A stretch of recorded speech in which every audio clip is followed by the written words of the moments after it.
오늘 우리에게 주신 하나님의 말씀은 베드로후서 1장 3절에서 11절의 말씀, 신약성경 382면입니다.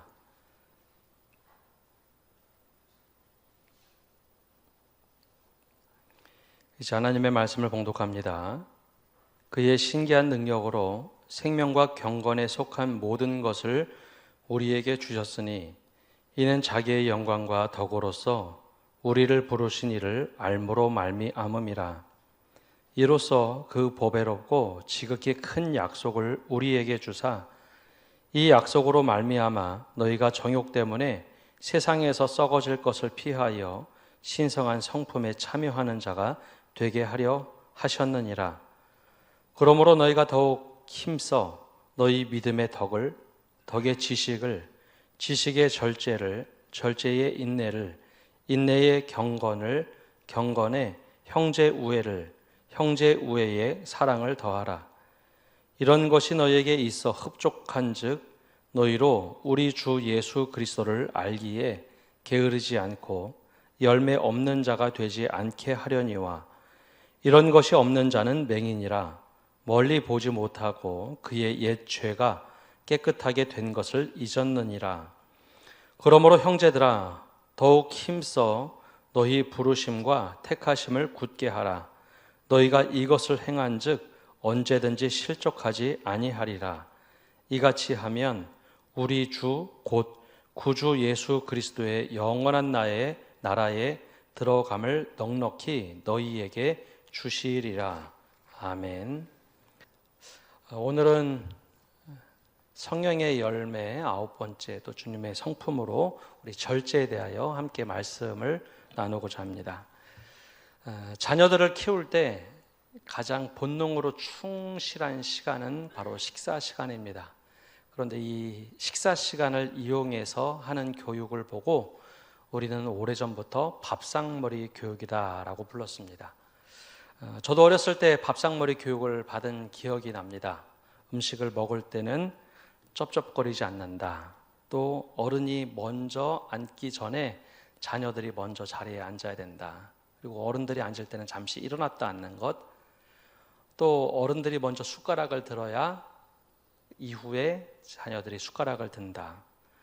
또 음식 먹을 때 침 튀기면 안 된다.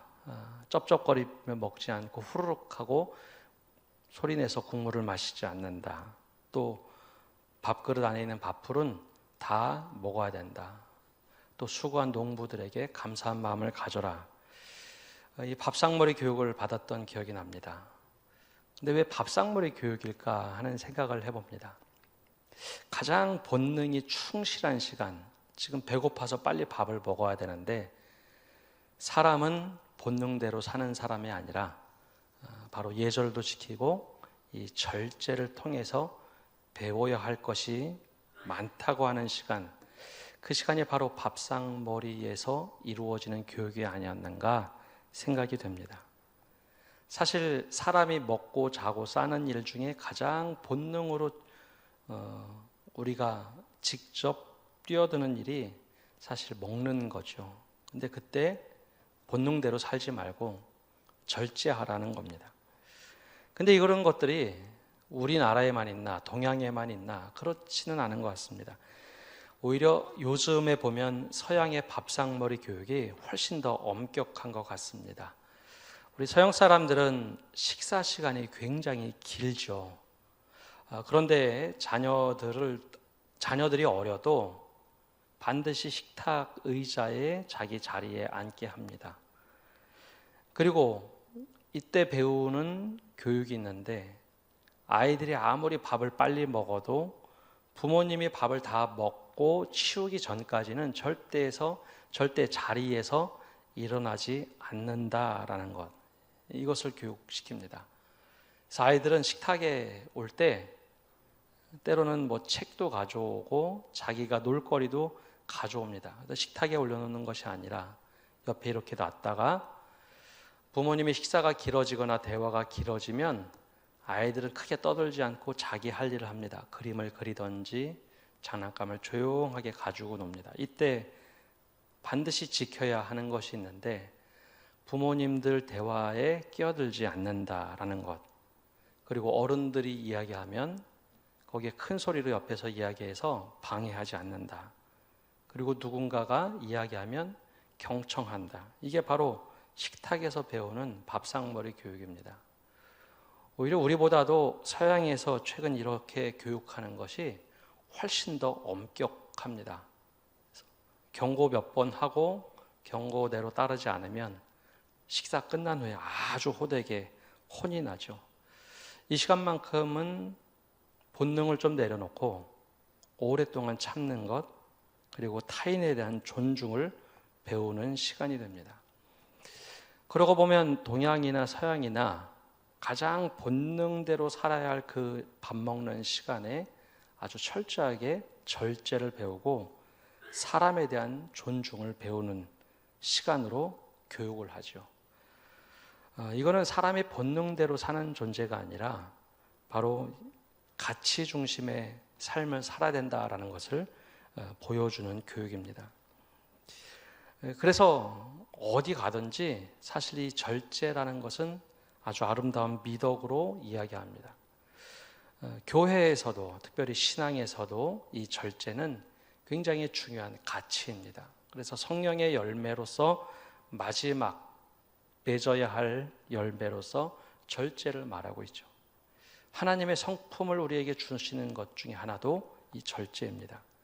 그러면 오늘 이 절제를 어떻게 우리는 이해하고 또 절제를 실천할 수 있을까? 열매를 맺을 수 있을까요? 목회자인 베드로는 소아시아 교인들에게 두 번째 편지를 쓰면서 3절과 4절에 이렇게 말을 하고 있습니다. 세 번역 성경으로 제가 좀 읽어보겠습니다. 하나님께서는 우리가 그를 알므로 말미암아 생명과 경건에 이르게 하는 모든 것을 그의 권능으로 우리에게 주셨습니다. 하나님은 우리를 부르셔서 그의 영광과 덕을 누리게 해 주신 분이십니다. 그는 이 영광과 덕으로 귀중하고 아주 위대한 약속들을 우리에게 주셨습니다.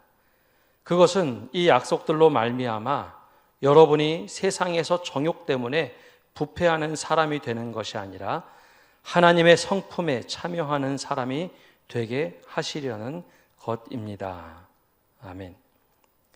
하나님께서는 우리가 예수를 믿음으로 생명과 경건에 이르기를 바라고 욕망으로 썩어질 사람이 아니라 하나님의 성품에 참여하는 사람이 되기를 원하고 계신다라고 말씀하고 있습니다. 욕망으로 살아가면 부패할 수밖에 없지만 하나님의 성품에 참여하여 그 거룩함에 참여해라. 영혼으로 참여하라. 바로 이 과정에 절제가 필요하다라는 것이죠. 이 절제라는 말이 이 동양에서 쓰는 말과 이 헬라에서 쓰는 말이 약간 다릅니다. 동양에서 쓰는 말이 절제라는 한자를 보면 이 마디 절자에 말을 제자를 씁니다.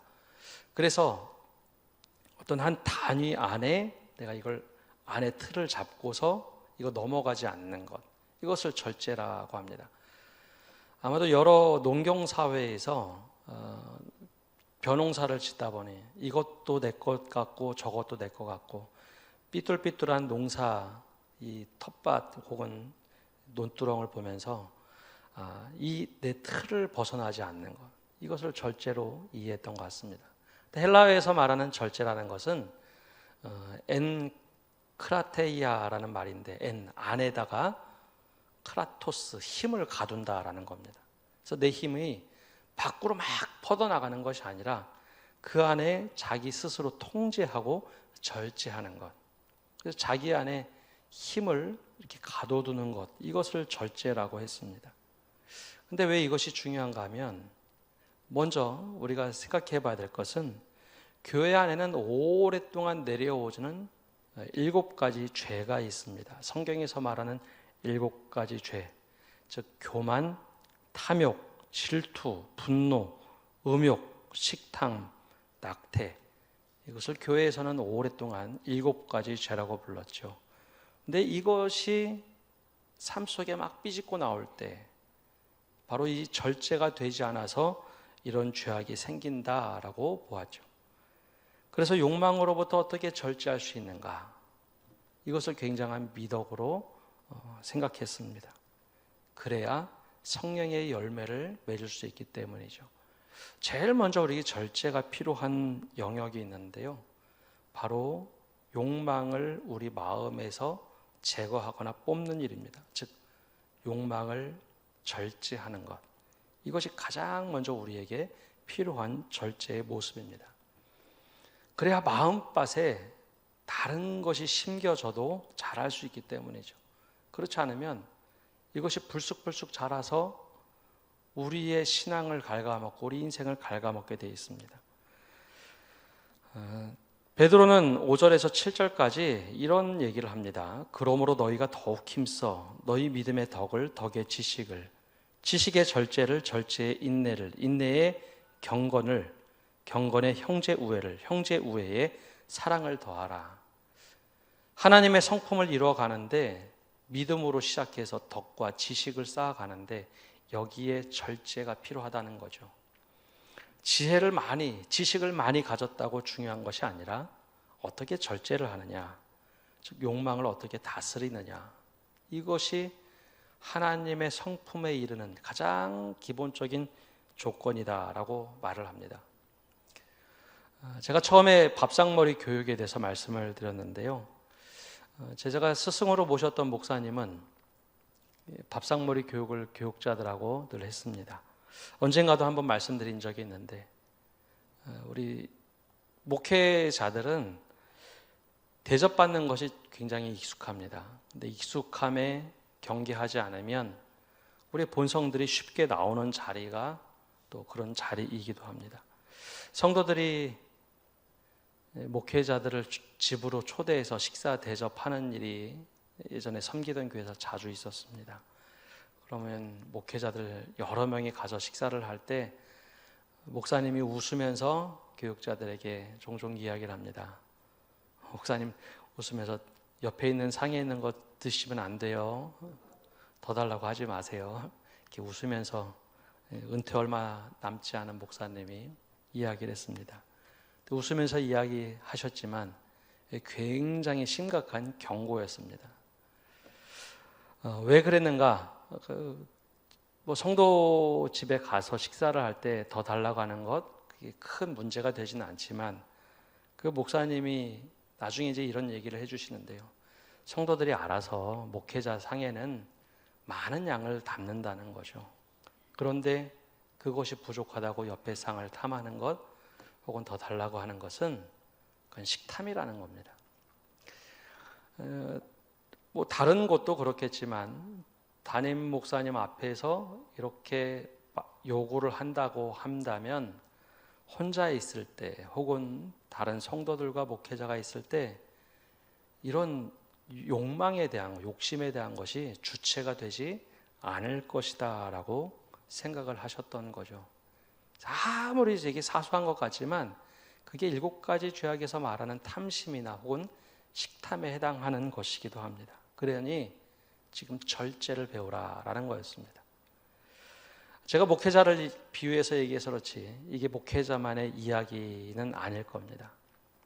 가장 우리 본능이 쉽게 작동하는 자리에서 내가 그걸 절제하는 것, 이것은 굉장히 중요한 일입니다. 쉽게 생각해 보면 여러분, 욕망을 채우며 과잉으로 이루어지는 기쁨, 그것과 절제를 통해서 부족한 가운데 누릴 수 있는 기쁨, 어느 것이 더 클까요? 내가 욕망을 막 추구하면서 얻어지는 기쁨, 절제를 통해서 부족한 가운데 얻어지는 기쁨. 여러분, 욕망으로 얻는 기쁨이 훨씬 더 큽니다. 절제에서 얻어지는 기쁨이 훨씬 더 작습니다. 단 지속성에는 정반대입니다.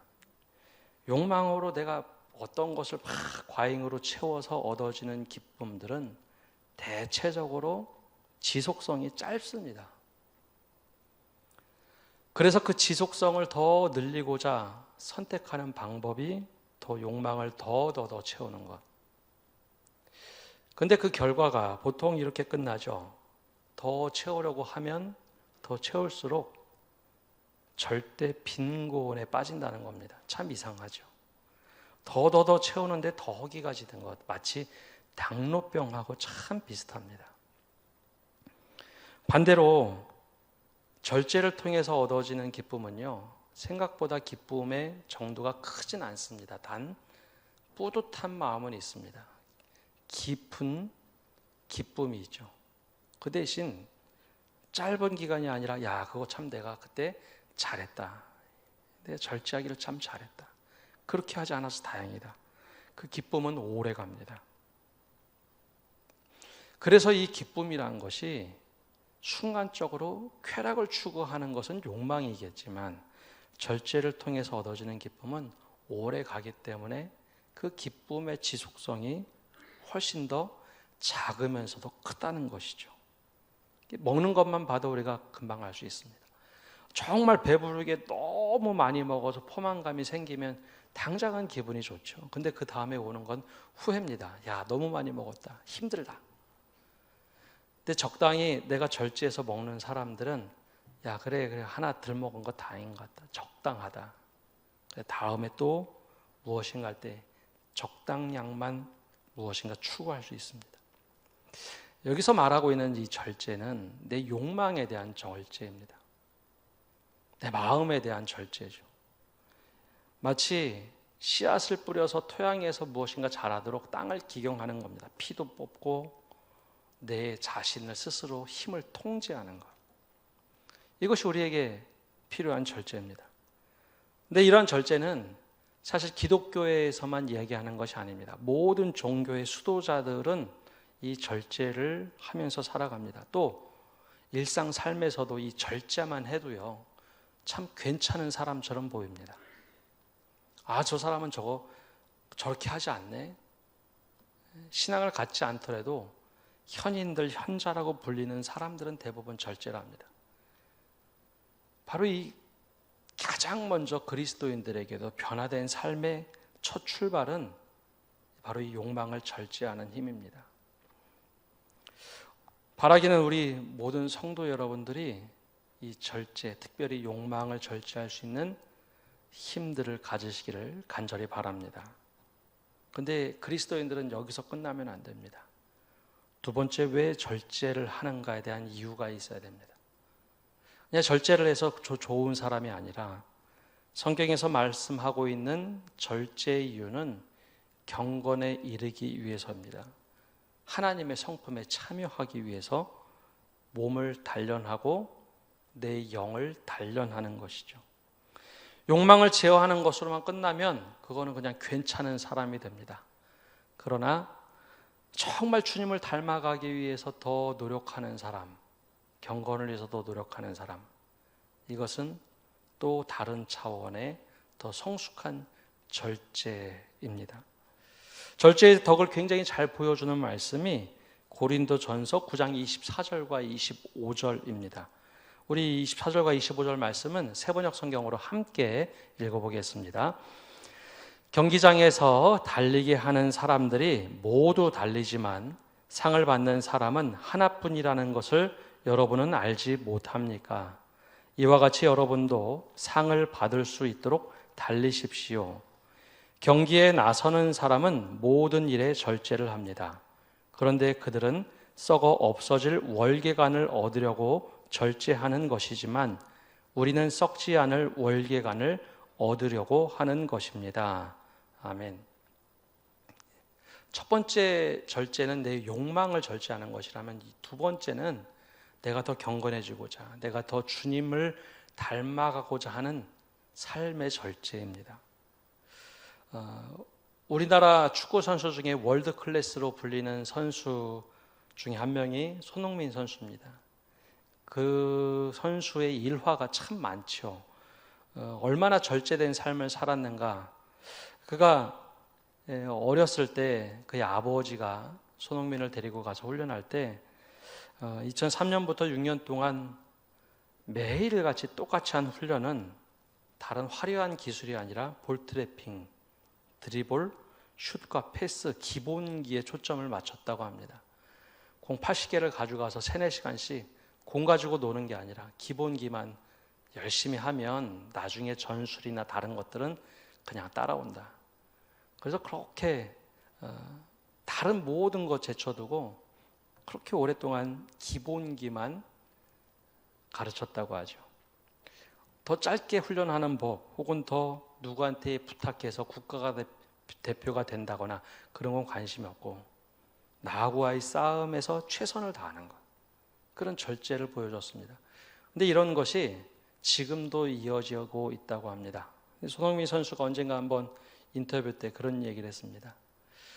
자신의 절제하는 삶 중에 또 하나가 하루에 수면 시간 9시간을 지킨다는 겁니다. 여러분, 운동선수가 수면 9시간 잔다는 것, 그걸 지키기 위해서 얼마나 노력을 할까요? 이게 쉽지 않은 일입니다. 그래서 동료들이 종종 그런다고 합니다. 늦은 시간에 저녁까지 함께 있으면 손흥민 선수한테 시계를 가르치면서 야, 9시가 됐어. 너 빨리 가서 집에 가서 잘 시간이야. 그래서 막 놀린다고 하죠. 그러면 손흥민 선수는 거기에 그래? 집에 가서 잘 시간이네. 그리고 정리를 하고 집에 가서 웬만하면 잔다고 합니다. 늦게 자면 9시간을 꼭 자려고 한다고 하죠.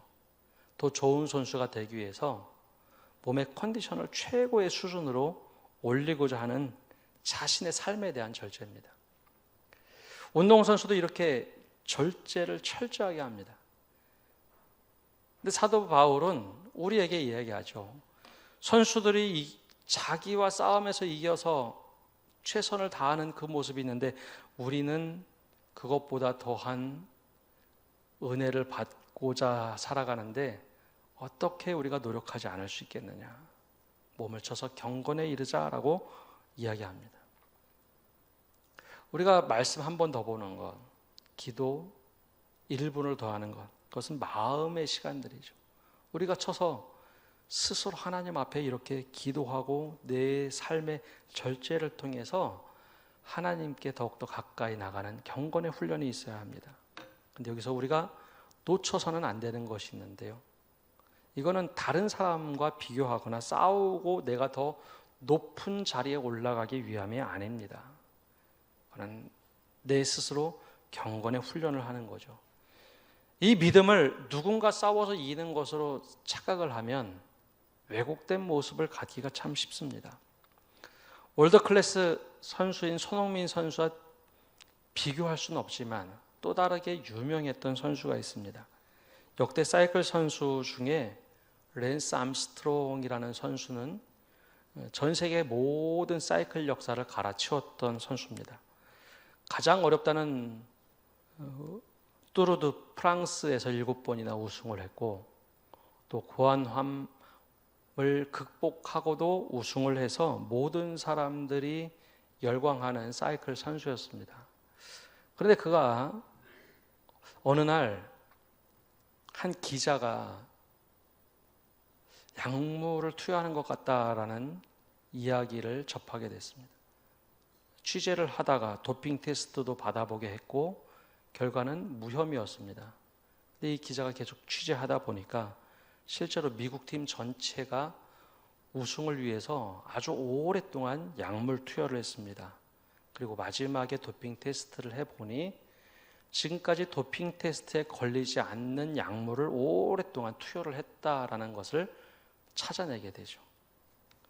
그 결과 그의 모든 메달들이 거의 박탈당했습니다. 그리고 그의 명예는 땅에 떨어졌죠. 근데 그가 무엇을 잘못했는가 하면 약물 투여한 것 문제이긴 한데 더 근본적으로 보면 자기의 탐욕을 이루기 위해서 그렇게 훌륭한 선수였음에도 불구하고 절제한 것처럼 묘하게 표장을 했다는 겁니다. 나는 이렇게 열심히 노력을 하고 있어. 우리가 가끔 절제를 잘못 이해하면 누군가 이기기 위해서 나는 이렇게 절제를 했으니까 보상받아야 된다. 그래서 곁길로 빠질 때가 있는데요. 이걸 정말 우리는 조심해야 합니다. 탐욕의 씨앗들이 절제를 이쁘게 포장하는 사람이 되어서는 안 된다는 거죠. 경건의 훈련이란 것은 나에게 탐욕이 어떤 것이 있는지, 내가 어떻게 경건의 훈련을 통해서 하나님 성품에 더 닮아가야 되는지, 바로 이 절제의 열매가 달릴 수 있도록 꽃을 피우는 겁니다.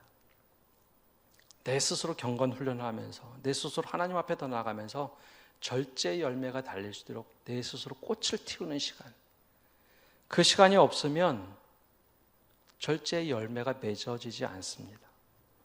처음에는 절제를 통해서 욕망이란 땅을 갈아엎어야 되고, 두 번째는 내가 말씀대로 살아갈 수 있도록 절제란 열매, 꽃을 틔우는 시간. 이 시간이 우리에게 필요합니다. 간절히 바라기는 여기 묻는 모든 성도님들이 내 스스로 하나님 앞에 어떻게 하면 더 기쁜 모습으로 나갈 수 있을까? 하나님의 성품을 어떻게 더 닮아갈 수 있을까? 이 절제의 꽃을 열심히 노력해서 피우는 성도 여러분이 되시기를 바랍니다. 그래서 바울은 디모데에게 이런 말을 하죠. 망령되고 허탄한 신화를 버리고 오직 경건에 이르도록 내 자신을 연단하라. 육체의 연습은 약간의 유익이 있으나 경건은 범사에 유익하니 금생과 내생에 약속이 있느니라. 정말 우리가 하나님 앞에 붙들려 사는 그런 삶을 살자라고 권면을 하고 있죠. 마지막으로 절제의 열매가 맺어지는 순간은 내가 꽃을 피우고 그 다음에 사람들과 함께함으로 열매를 맺게 됩니다. 꽃은 그냥 열매를 맺지 않습니다. 벌이나 혹은 다른 곤충들이 와서 수분을 연결해 줘야지, 화수분을 연결해 줘야지 이게 열매가 되기 시작하죠. 이 절제의 열매가 되는 것은 사람들과의 관계입니다. 처음에는 내 욕망을 절제함으로 다스릴 줄 알고 갈아엎어야 되고, 내 스스로 경건의 훈련을 통해서 꽃을 틔워야 되고, 열매 맺는 것은 다른 사람들과의 관계를 통해서 열매가 맺어집니다. 주의 형제 야고보는 이렇게 말을 합니다. 야고보서 1장 19절에 보면 사람마다 듣기는 속히 하고 말하기는 더디하며 성내기도 더디하라 권면합니다. 이게 사람들과의 관계를 통해서 내가 그렇게 훈련이 되었기 때문에 사람들 속에서 들을 때는 빨리 하고 말하기는 더디하고 성내기는 더디하는 삶. 그게 사람들 사이에서 절제의 열매를 맺는 삶입니다. 그 열매는 아주 독특하게 성령의 열매 중에 제일 마지막에 열리는 열매이면서 나머지 열매 중에 가장 돋보이는 사람들과 사람의 열매, 관계 속에서 피어나는 열매입니다. 근데 이 열매가 얼마나 중요한지 이렇게 절제하는 사람들 옆에는 다들 존경 어린 눈으로 쳐다봅니다. 근데 이 절제 열매가 언제 가장 위기를 겪는가? 바로 혈기를 부릴 때 이 절제 열매는 떨어집니다. 지금 일본의 산산이라는 대형 태풍이 지나가고 있습니다. 지금 일주일 내내 지나갈 것이라고 예보를 하고 있는데요. 오랫동안 사람들이 만들어 놓은 삶의 터전을 다 파괴하고 있습니다. 집도 무너지기도 하고 1년 농사가 이 태풍 하나 때문에 망치기도 합니다. 이 모든 것이 미디어를 통해서 보여지고 있는데요. 혈기는 태풍과 같습니다. 내 마음의 열매를 잘 맺다가 혈기를 부리면 성령의 모든 열매들, 사랑, 희락, 화평, 오래 참음, 자비, 양선, 충성, 온유, 절제 이런 모든 것들이 순식간에 떨어져 나가버립니다. 그 중에 마지막에 열린 이 절제 열매도 쉽게 떨어져 나갑니다. 그럼 처음부터 다시 맺어야 되겠죠. 이 절제 열매는 혈기와 정반대되는 개념입니다. 내 스스로 욕심, 욕망들을 잘 제어하고 하나님 앞에 경건의 훈련을 하면서 사람들과의 사이에서 열매를 맺어가는 것. 이것을 통해서 하나님의 풍성한 은혜를 누리기를 바라면서 사도 바울은 이야기하고 있죠. 우리가 경건에 이르는 절제를 하자. 열매를 맺자라는 겁니다. 내일 내가 원하는 대로가 아니라 주님 말씀에 쳐서 복종하는 것. 쉽지 않죠. 그냥 욕망대로 살아가는 게 훨씬 더 편하고 즐거운 것처럼 보입니다. 그러나 주님께서 원하시는 것은 그것보다는 썩어지지 않을 나의 성품을 닮아가라. 우리에게 바로 이것을 원하고 계십니다. 그래서 오늘 말씀 8절부터 11절까지는 바로 그런 이야기를 하고 있습니다. 우리가 열매 없는 자가 되기를 원치 않는다. 그래서 맹인처럼 잘못된 길을 가기를 원치 않는다라고 말씀하고 있습니다. 더 나아가서 너희가 부르심과 택하심을 굳게 하라, 실족하지 않도록 해라. 바로 열매를 맺고 살아가기를 원하고 있습니다. 오늘 말씀을 맺습니다. 우리가 욕망들을 제어할 수 있는 바로 그런 절제의 삶을 사시기를 바랍니다. 욕망은 늘 우리의 삶에 독소처럼 끄집어 올라와서 야, 조금 더 괜찮아, 더 즐기면 되지라고 우리의 토양을 늘 오염시키는 독풀처럼 자라납니다. 뽑기도 참 힘듭니다. 그러나 주님께서 주신 마음을 가지고 그걸 하나하나씩 절제해 나갈 때 우리가 절제의 꽃을 피울 수 있는 토양을 만들 수 있습니다. 그리고 그것이 지속되는 기쁨을 우리에게 줍니다. 우리의 경건 훈련을 통해서 절제의 꽃을 한번 튀어보시기를 바랍니다. 꽃을 키우다 보면 꽃 피우는 것이 참 쉽지는 않죠. 그때 적당량의 물, 적당량의 햇빛이 필요합니다. 그러면 꽃이 활짝 피죠. 그것처럼 우리의 삶에 하나님의 성품을 닮아가기 위한 그 조건으로 내 몸을 쳐서 말씀에 복종시키고 하나님, 제가 어떻게 더 살아가야 될까요? 그래서 그 절제의 꽃을 피우고 사람들과 관계 속에서 절제의 열매가 하나 둘씩 맺어질 때 이것은 나에게 이로움이 되는 열매가 아니라 나를 만나는 모든 사람에게 행복과 축복을 주는 열매가 될 것입니다. 그래서 이 열매를 가지고 풍성하게 누리는 성도 여러분 되시기를 간절히 바랍니다. 우리 함께 찬양하고 기도하겠습니다. 오늘 이 자리에 모인 우리 함께 찬양하고 기도하겠습니다.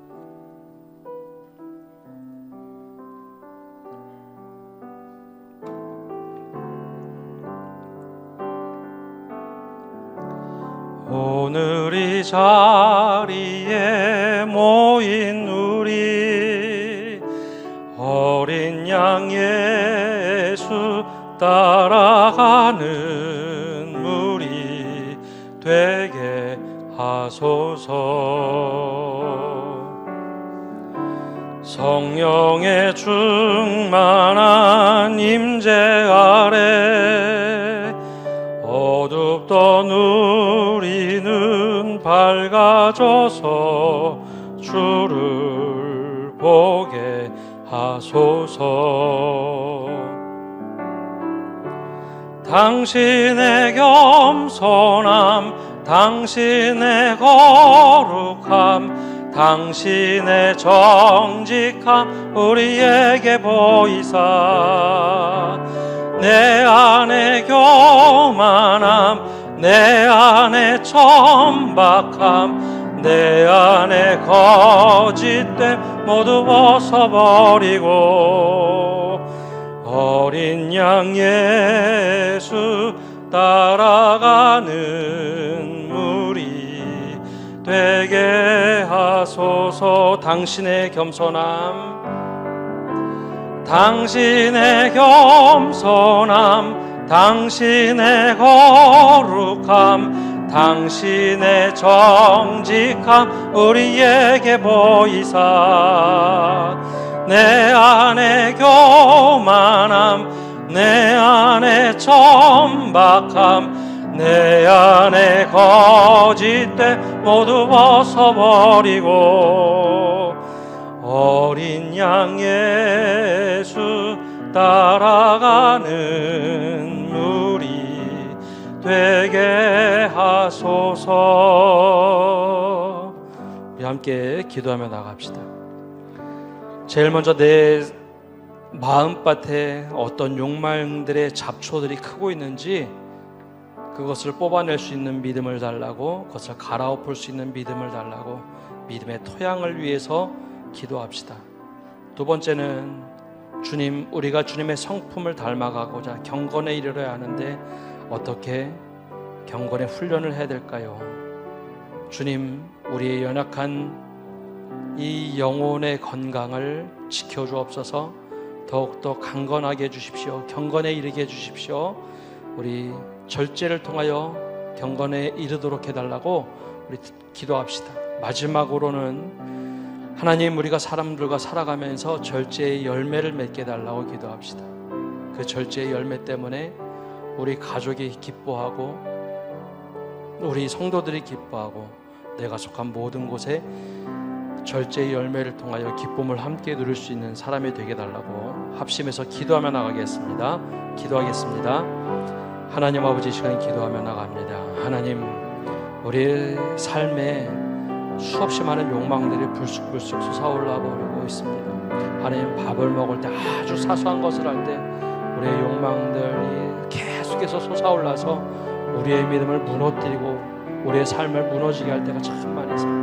탐욕과 탐심과 하나님 아버지 허영과 질투, 분노, 수많은 감정들이 올라올 때마다 하나님 것을 절제할 수 있는 믿음을 허락하여 주시옵소서.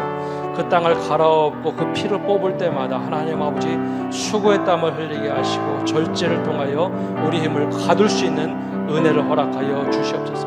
하나님, 우리가 더욱더 주님의 경건함을 닮아가고자 우리가 절제의 미덕을 품게 하여 주시옵소서. 누구에게 보이고자 함도 아니요 누구에게 이기고자 함도 아니요 하나님의 성품을 닮아가고자 하는 노력이 있게 하시고 하나님 보시기에 그 좋은 모습으로 변화되게 하여 주시옵소서. 그 절제의 열매가 사람들을 통해서 맺어지게 하여 주시옵소서. 듣기는 속히 하고 말하기는 더디하고 분노는 아예 하지 않는 하나님, 그런 사람이 되어서 내가 만나는 모든 사람에게 기쁨을 줄 수 있는 저희가 되게 하여 주시옵소서. 특별히 가까이 있는 사람들에게 행복을 끼치는 저희가 되도록 은혜 내려 주시옵소서. 모든 것을 맡겨드립니다.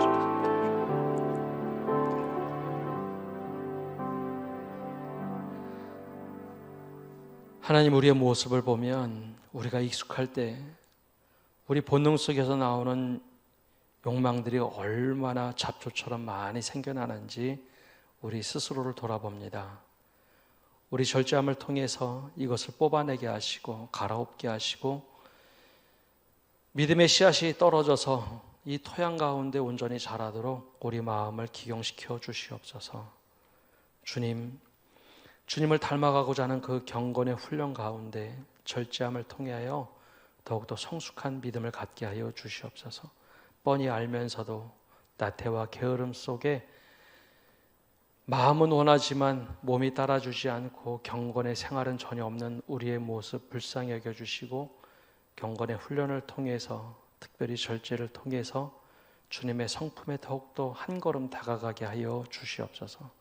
그래야 절제의 열매가 맺어질 때 내가 만나는 모든 이웃들에게, 특별히 가장 가까이 사는 가족들에게 절제의 열매들이 많이 연걸어서 은혜가 되게 하시고 축복이 되게 하시고 기쁨이 되게 하여 주시옵소서. 그래 우리가 만나는 모든 사람에게 은혜를 끼치는 거룩한 성도가 되게 하여 주시옵소서. 예수님의 이름으로 기도합니다. 아멘.